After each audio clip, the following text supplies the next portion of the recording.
मोहिते पाटील यांचे वकील ॲडव्होकेट अभिषेक कुलकर्णी यांनी उमेदवारी अर्ज भरताना उत्पन्नाचा स्रोत दिलाय, परंतु तपशील दिलेलाच नाहीये अशी हरकत घेतली गेली असल्याचं त्यांनी म्हटले।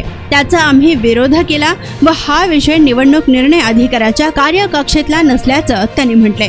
तसेच अर्जाची छाननी होताना त्यांची नियमावली काय हे समजून घेतले पाहिजे, परंतु विरुद्ध पक्षाकडून तसे झालेले दिसत नाहीये। आमच्या बाजूने उत्पन्नाचा तपशील उचित पद्धतीने व्यक्त झालेला आहे व कोणीच कोणाच्या अर्जावर हरकत घ्यायची नाही, लोकांना ठरवू द्यायचं असं ठरलं होतं। यातून कोण उघड पडलं याचा ज्याने त्याने विचार करावा असे मोहिते पाटलांचे वकील ॲडव्होकेट अभिषेक कुलकर्णी यांनी म्हटले। असा घेण्यात आलेला होता की जो फॉर्म आहे त्यातलं जे ॲफिडेविट आहे त्यामध्ये उत्पन्नाची साधनं जाहीर केलेली आहेत, पण त्याचे पर्टिक्युलर्स दिलेले नाहीत, त्याचा तपशील देण्यात आलेला नाही, हा हरकत होती। त्याचा विरोध आम्ही केला आणि विरोध केल्यानंतर निष्कर्षापर्यंत निवडणूक निर्णय अधिकारी असे आले की हा जो विषय आहे तो निवडणूक निर्णय अधिकारी यांच्या कार्यकक्षेतलाच नाही। आम्ही वेळोवेळी त्यांना हे पटवून दिलं, काही सुप्रीम कोर्टाचे काही हायकोर्टाचे जजमेंट्सचा संदर्भ देऊन की या अर्जामध्ये कुठल्याही प्रकारचं तथ्य नाही आणि स्क्रुटिनी करताना अर्जाची छाननी करताना कशा पद्धतीने आणि काय दृष्टिकोनाने अर्जाची छाननी केली पाहिजे, त्याची नियमावली काय। आता एखाद्याला काही तथ्यहीन हरकत घेऊन त्रासच द्यायचा असेल, त्यातून काही वेगळा उद्देश असेल, ह्या सगळ्या शंका घ्यायला जागा आहेत। कारण सकाळी जे अंडरस्टँडिंग होतं ते खूप क्लिअर होतं। आमची अपेक्षा अशी होती की 1 तासाभरामध्ये छाननीची प्रक्रिया पूर्ण होईल, पण घडल्या काही गोष्टी, गेम खेळलो। आम्हाला शंका आहे कुठेतरी घ्यायच्या म्हणून हरकती घेण्यात आल्या का? घ्यायच्या म्हणून म्हणणार नाही, मुद्दाम घेतले नक्की, मुद्दाम घेतल्या।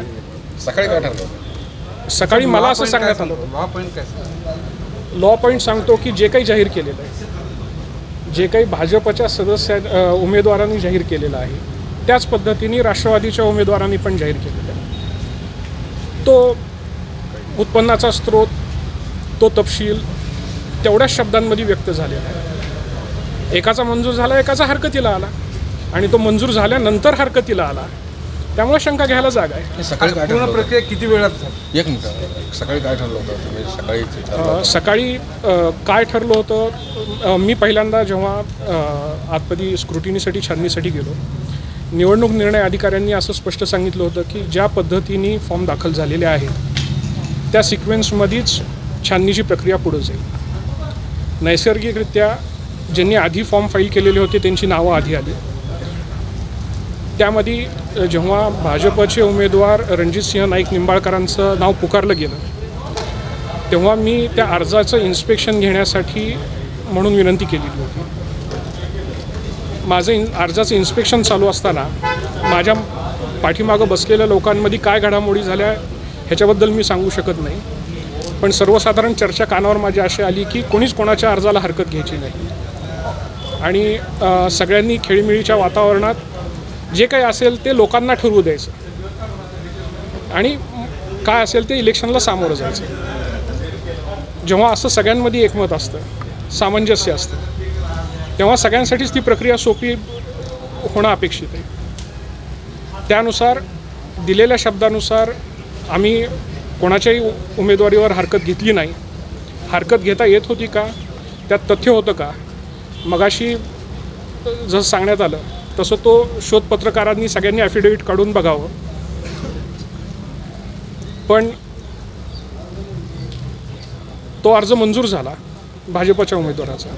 मला जो सिक्वेन्स आठवतो त्याच्यानुसार भाजपचे उमेदवार खोलीतून बाहेर पडले, नंतर जेव्हा धैर्यशील मोहिते पाटलांचा अर्ज पुकारला गेला त्यानंतरच पुकारला गेला, कारण दोन्ही अर्ज एकाच दिवशी दाखल झालेले होते, त्या अर्जाला हरकत आली। आम्ही वेळ मागितला आणि आत्ता 4 वाजता हिअरिंग सुरू झाली आणि शेवटी आम्हाला त्यात यश आलं।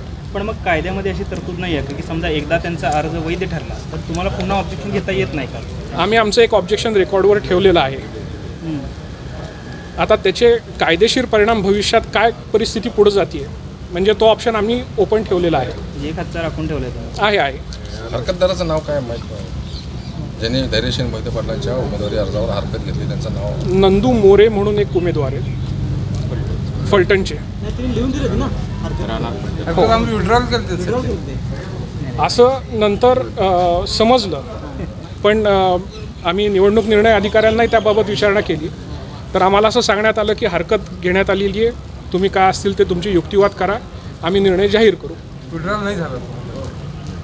असं समजतं की त्यांनी विड्रॉ केला आहे. पण जेव्हा आम्हाला असं सांगण्यात येतं की तुम्ही विड्रॉलचा विचार करू नका पण युक्तिवाद करा, आम्हाला युक्तिवाद करण्याशिवाय पर्याय नाही. आणि जिथं कायदेशीर बाजू बळकट आहे तिथं विड्रॉ केला काय किंवा युक्तिवाद झाला काय यश मिळणार होतं याची आम्हाला खात्री होती. फक्त ह्यातून काय उघडं पडलं आहे आणि कोण उघडं पडलं आहे हे त्यांनी बघण्याचं गरजेचं आहे. साहेब, आपण एक याच्यापूर्वी एक शब्द वापरला की त्यांचा अर्ज मंजूर झाला परंतु आमचा अर्ज नामंजूर झाला नाही, मंजूर झाला नाही. याच्यामागे प्रशासन कुठंतरी सत्तेचा दबाव वगैरे आहे असं आपल्याला म्हणायचं? नाही, शेवटी प्रशासनाचं काम काय असतं, हरकत येईल त्या हरकतीचा विचार करणं. जर उमेदवार आपापसात ठरवून जर असं एक सामंजस्याची भूमिका घेत असतील की जे काही ठरायचं आहे ते जनतेतनं ठरावं, जनतेनं ठरवू द्यावं की त्यांचा प्रतिनिधी कोण असावा. हे अशा कायदेशीर झटापटीमध्ये पडण्यापेक्षा आपण सगळे जनतेत जाऊ आणि जनतेनं तो निकाल घेऊ द्या.